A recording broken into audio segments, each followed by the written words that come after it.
రాజకీయాలకు అతీతంగా తీసుకున్న ఏ నిర్ణయాన్నైనా తమ ప్రభుత్వం ముందుకు తీసుకెళ్తుందన్నారు సీఎం రేవంత్ రెడ్డి. నానక్రామ్గూడలో అగ్నిమాపక శాఖ ప్రధాన కార్యాలయం, కమాండ్ కంట్రోల్ కేంద్రాన్ని సీఎం రేవంత్ రెడ్డి ప్రారంభించారు. అత్యాధునిక సౌకర్యాలతో అగ్నిమాపక ప్రధాన కార్యాలయాన్ని దాదాపు 17 కోట్లతో నిర్మించారు. 24 గంటలు ప్రజలకు అందుబాటులో ఉండేలా 101 కాల్ సెంటర్లను ఇందులో ఏర్పాటు చేశారు. 30 ఏళ్లుగా హైదరాబాద్ ను పాలకులు ఎంతో అభివృద్ధి చేశారని చెప్పారు. రీజనల్ రింగ్ రోడ్డును త్వరలో తీసుకొస్తామన్నారు CM Revanth. 2050 mega master plan తో ముందుకెళ్తామని చెప్పారు. ఆర్ఆర్ఆర్ కు సంబంధించి అపోహలు వద్దన్నారు సీఎం రేవంత్. ముఖ్యమంత్రిగా బాధ్యత చేపట్టిన తర్వాత మా మంత్రివర్యులు కోమటిరెడ్డి వెంకటరెడ్డి గారు మేమందరం నితిన్ గడ్కరీ గారితో చర్చించి మాట్లాడి ఇమ్మీడియట్గా రీజనల్ రింగ్ రోడ్కు సంబంధించిన అన్ని పెండింగ్ సమస్యలను పరిష్కరించాలని కేంద్ర ప్రభుత్వాన్ని సంప్రదించి ఆ సమస్యలన్నిటినీ దాదాపుగా పరిష్కరించినాం. 354 కిలోమీటర్స్లో దాదాపుగా 50% రోడ్డుకు సంబంధించిన నిధులు, ల్యాండ్ ఎక్విజిషన్ పూర్తయింది. మిగతా సగభాగం కూడా in principle they have agreed to sanction that remaining part.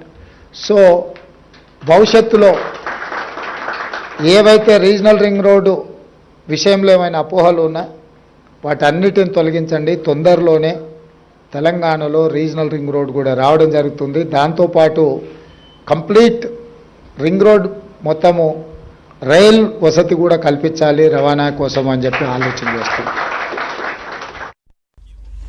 అపర మేధావుల్లా తమ ప్రభుత్వం నిర్ణయాలు తీసుకోదన్నారు సీఎం రేవంత్ రెడ్డి. అలాంటి నిర్ణయాలు తీసుకుంటే మేడిగడ్డ మాదిరి అవుతుందని చెప్పారు. పరిపాలనపై తనకు కొంత సమయం కావాలని, ఎవరూ పానిక్ కావాల్సిన అవసరం లేదన్నారు సీఎం. సో కాబట్టి అపోహలకు లోను కాకండి. మా ప్రభుత్వానికి స్పష్టత ఉంది. స్పష్టమైన విధానాలు మాకు అర్థం కాకపోతే మీలాంటి అర్థమైన వాళ్ళని పిలిచి కూర్చోబెట్టుకొని మాట్లాడతాము. మేమే మేధావులమని ఇంట్లో కూర్చొని మేము అనుకోము. నేను రాజకీయంగానే నాకు అవగాహన ఉంది. రాజకీయంగా నాకు అవగాహన ఉంది. అది నా వృత్తి. కన్స్ట్రక్షన్ మీ వృత్తి, మీకు అవగాహన ఉంది. కన్స్ట్రక్షన్స్లో ఏమన్నా చేయాలి అని అంటే నేను మిమ్మల్ని అడిగితే ఏం చేస్తే బాగుంటుంది రాష్ట్రానికి అని. పరిపాలన చేయాలి అంటే అధికారులను అడుగుతాం.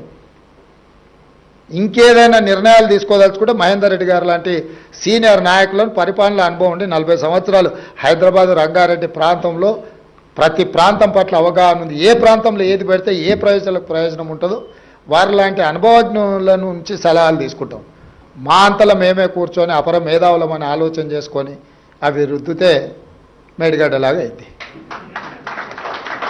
కాబట్టి అట్లాంటి పని చేయదలుచుకోలేదు మా ప్రభుత్వము. 2 రోజులు ఆలస్యమైన అనుభవజ్ఞులతో మాట్లాడతాము, వాళ్ళ సలహాలు సూచనలు తీసుకుంటాము. మేము ఓపెన్ మైండ్తో ఉన్నాము. మాకు బేసజాలు లేవు. ఎవరిదైనా సలహా వింటే మనం చిన్నోళ్ళం అవుతామని అనుకోము. ఎవరైనా సలహా ఇస్తే, అనుభవజ్ఞుడు సలహా ఇస్తే అది ఉపయోగపడితే, అది రాష్ట్రానికి ఉపయోగపడితే అది మాకు ప్రయోజనం, రాష్ట్రానికి ప్రయోజనం. రాజకీయంగా మాకు ప్రయోజనం, ఆర్థికంగా రాష్ట్రానికి ప్రయోజనం ఉంటుంది. కాబట్టి ఒక క్రమ పద్ధతిలో గతంలో సృష్టించిన సమస్యల్ని పరిష్కరించుకుంటూ భవిష్యత్తుకు ప్రణాళికలు వేసుకుంటూ ఆ ప్రణాళికలో భాగంగా స్టేక్ హోల్డర్స్ అందరితోని మాట్లాడే విధానాన్ని మా ప్రభుత్వం తీసుకుంటుంది.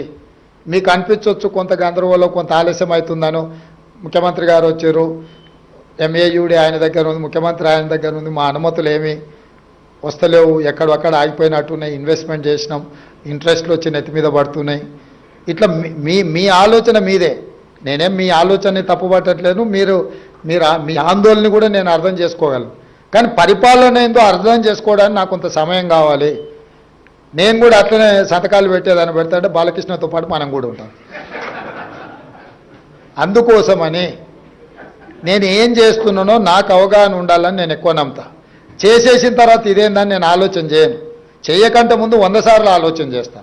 ఆలోచన చేసినాక నిర్ణయం తీసుకున్నాక ఇంకెవరేం చెప్పినా కూడా నా నిర్ణయం ప్రకారం ముందుకెళ్తా. నిర్ణయం తీసేసుకున్న తర్వాత ఆలోచన చేస్తే అది నా విధానానికి విరుద్ధము. అందుకే హైదరాబాద్ నగరాన్ని ప్రపంచంతో పోటీ పడే నగరంగా తీర్చిదిద్దుదాము.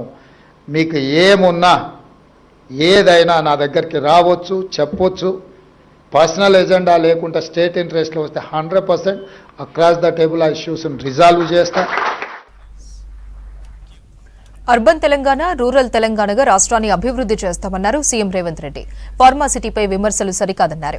ప్రమాదకర డ్రగ్స్ తయారీ కంపెనీలు సిటీలో ఉండడం మంచిది కాదన్నారు. చాలా ప్రాంతాలకు హైదరాబాదు నగరం అనువైన ప్రాంతము, ఏం కొనాలన్నా ఏం తీసుకెళ్లాలన్నా. అందుకోసమని regional ring road, Hyderabad outer ring road మధ్యలో ఒక 10 to 15 శాటిలైట్ టౌన్షిప్స్ డెవలప్ చేయాలి. పెద్ద ఎత్తున ఇన్ఫ్రాస్ట్రక్చర్ రంగాన్ని ప్రోత్సహించాలనేది మా ప్రభుత్వం యొక్క విధానము.